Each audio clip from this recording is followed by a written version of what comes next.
Good morning, Bill. Good morning, Bill. How are you? I'm okay.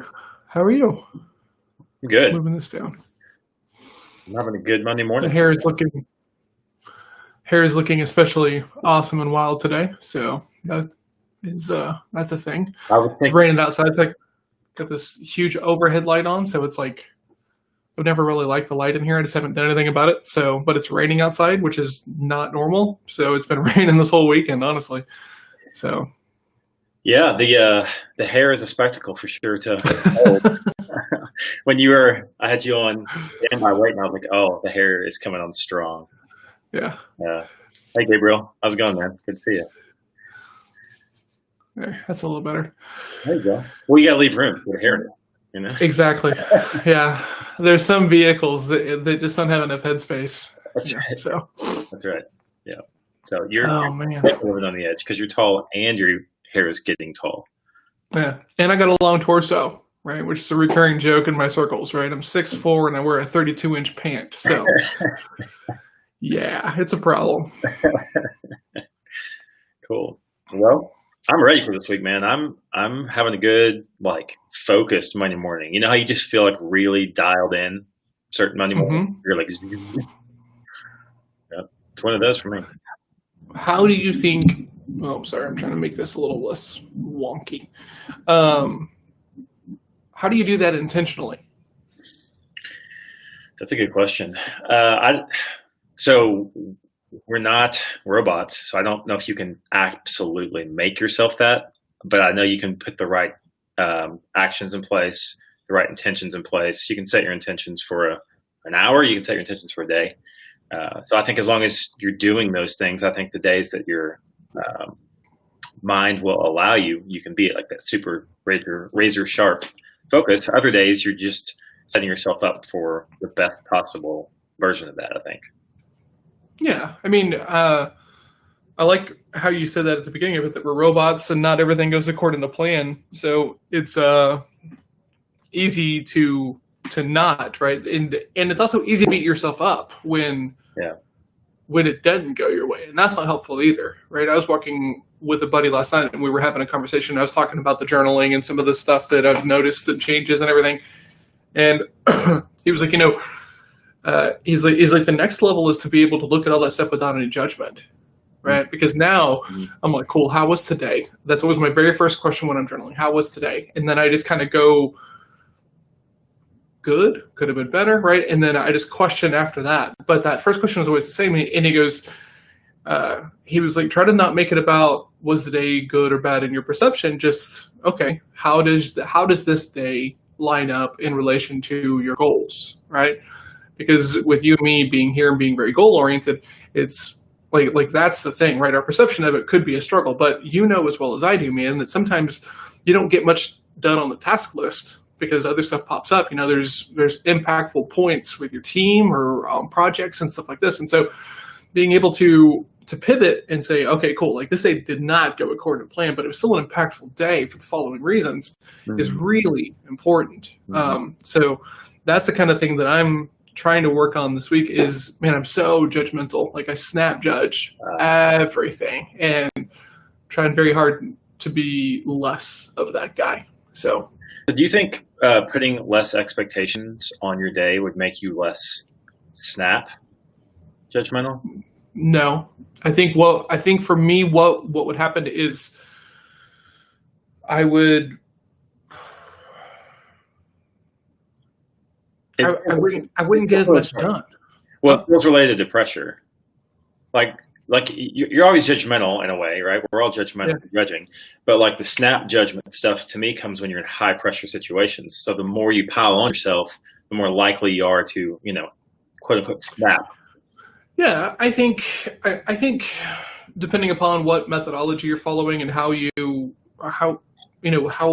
perform, right, and also what your history is, because like I don't think that if we brought 7 or 8 weeks ago John and Jake on here and said, cool, here's what you got to do this week, that they would be okay with it. They'd well, there'd be that gap. But because we've been doing this for a couple of weeks now, and we have some history behind us, right? And we've got some motivations of like, oh, look what I can do. Right.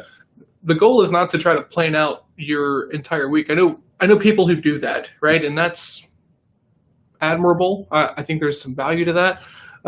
But I try to plan a little loose because I know that things are going to get in the way, right? I've got 11 people, right, who are working with me on various projects, and I sometimes have to be available for them. So I think it's someplace in the middle, and I think it's a little bit personality Agreed. based. So yeah, I think that's why the daily 3 is so powerful, because that can work for every personality, kind of every situation, because it doesn't matter how many people you're working with. You can go like, I got to get these 3 things done today if I want to move forward. Yeah, it's a bandwidth issue, right? If you're going to have 30 hours of meetings and 30 hours of check-ins and client work and stuff like this, you don't need a whole lot else, right? It's not, and this is kind of what we're talking about on Friday, of these big things that we're working on should be moving us towards our goals and not just being busy for the sake of being busy. So yeah, man, the weekend was solid. I think it really helped my mindset in a couple of ways about not doing things just for the scramble of it and doing things that are going to be impactful. So, we'll see if I can keep that focus throughout the week. I'm not going to try to change anybody's mind via Facebook this week, which is going to be a struggle, right? I mean, it will. No, I hear you, because even I put out a post over the weekend. I couldn't help myself. And it just is what it is. So I think maybe that we both know that it's nearly useless. Maybe it makes us feel like something better internally to say some things, right? But like, I guess maybe the question is, how can we set some, not boundaries is the right word, or I know mine. You and me this week. Like, how can we keep each other accountable on? I'm not getting on. I took Facebook off my phone. Good for you, man. Because I was feeling the urge to slide into John. Like John's there. I'm like, you know what? I should be saying more. John and stuff. I should get out there. No. I'm not anybody's role model. You're out. Come on. My thing is that I get bogged down in these small little bitty interactions, right? And I post about them, and then they're triggers for other people, and that's not really the fight I'm trying to fight anyway. So I'm not going to be posting about individual interactions because I firmly believe they're an unavoidable byproduct of how the system is built. So I'm not going to go too much further into that here because this isn't the venue, and I'm not going to be posting about individual accidents. But if I do see something that is a level up or something, and then I don't get bogged down in the, well, why do you think this is okay and all this, because I'm not changing anybody's mind, and they want to have a different argument than I do. So I'm just going to focus on the other stuff. Well, one of the sayings that I love is that you should always be creating more than you consume.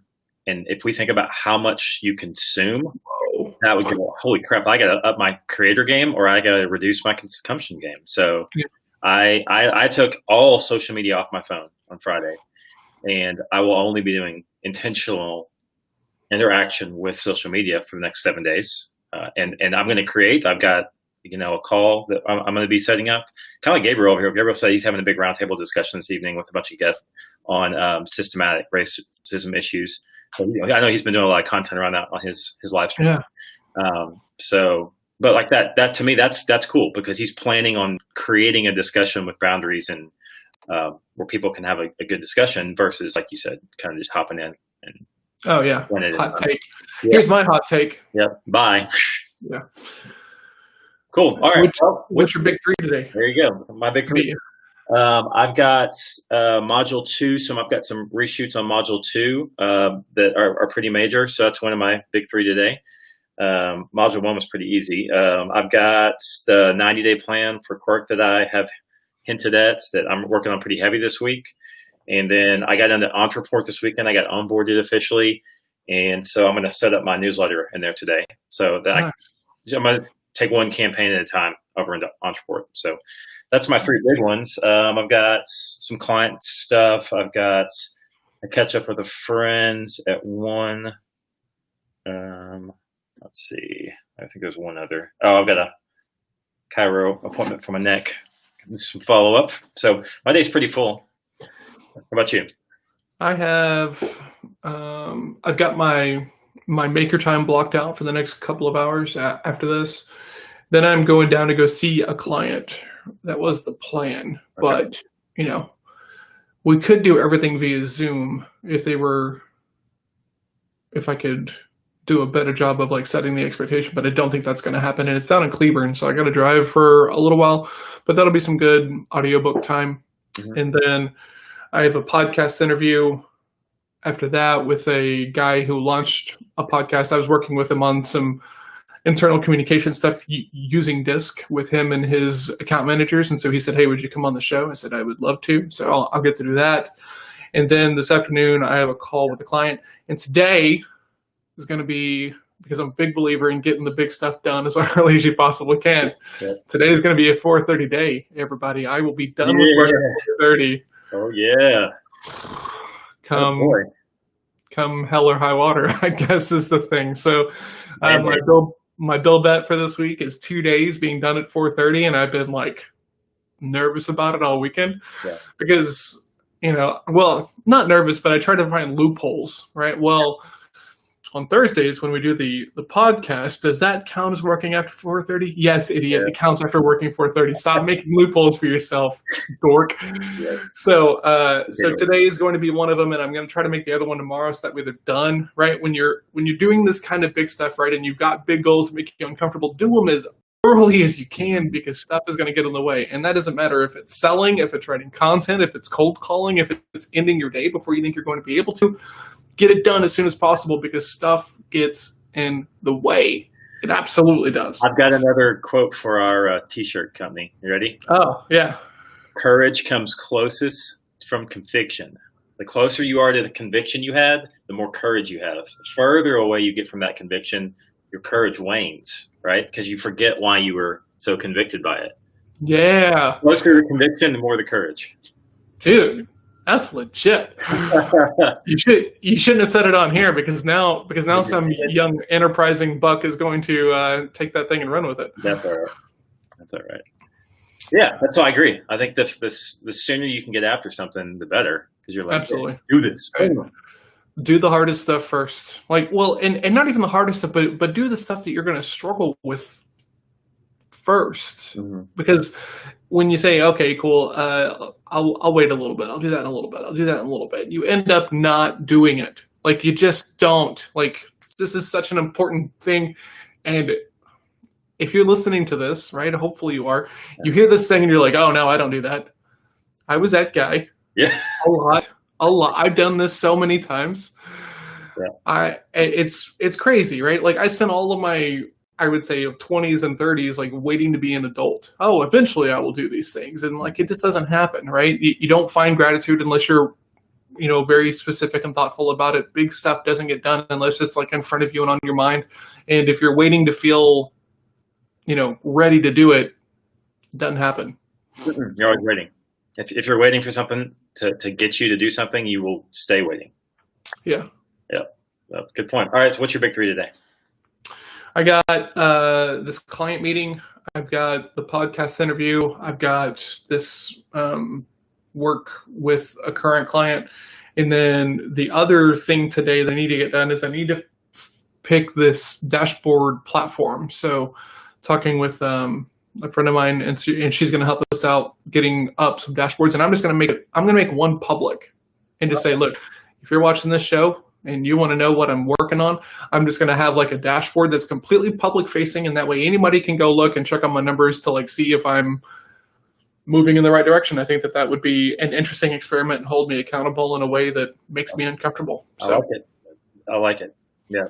So make sure and go check John's board to keep him accountable. It's scary enough to put it out there. Yeah. When you start seeing people comment on it or whatever, then definitely it's real. Yeah. Sure. When I get a message tomorrow about like, hey, what's up with the boards, and I don't immediately respond, I'm panicking and crawling into this desk right here. That's right. Like Ash on the other board was like, whiteboards. I need to see the whiteboards. Like, oh, yeah, no, I got them. Good. Yeah, for sure. Cool. Well, so I want to go back before we wrap up here. You said that today's your 4:30 day. So one of your challenges this week is to be done at 4:30, hell or high water. Okay. What are you going to do after 4:30? Because I'm, we're in that same break. For sure. You're going to go back to work when you get bored. Yeah. So do you have anything planned for after 4:30? You know what's weird is I didn't work at all this weekend, which is also kind of unusual for me. What? And I don't really have any. What? I said, dare say you enjoyed it? It was a busy weekend. We went up and saw That's right. Mel's grandfather on Saturday, and that was a whole day. And then yesterday was Father's Day and the anniversary. So 17 years to the date of the day I met Melissa in a restaurant where I waited on her. And that's a funny story that if anyone's known me for longer than 2 minutes, you probably heard. But yeah, so, pretty big day yesterday.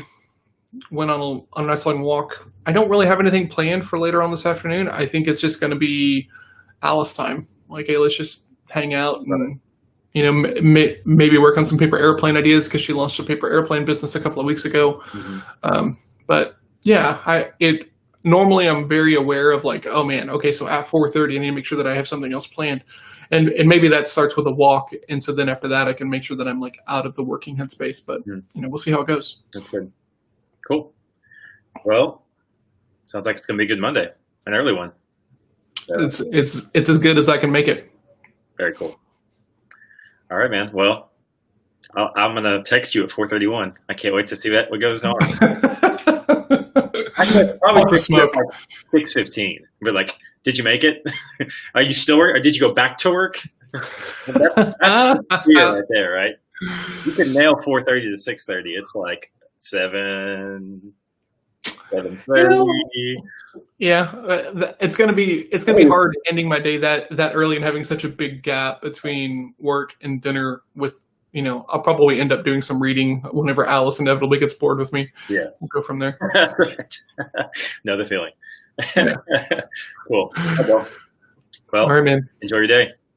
Hey, real quick, happy Father's Day, man. You showed me a bunch of stuff that you weren't even aware of before I had Alice because you already had Jackson and Scarlett. So, man, thanks a lot. I appreciate it. I've learned a ton, and you're, the tip of the spear. One of the guys I look to.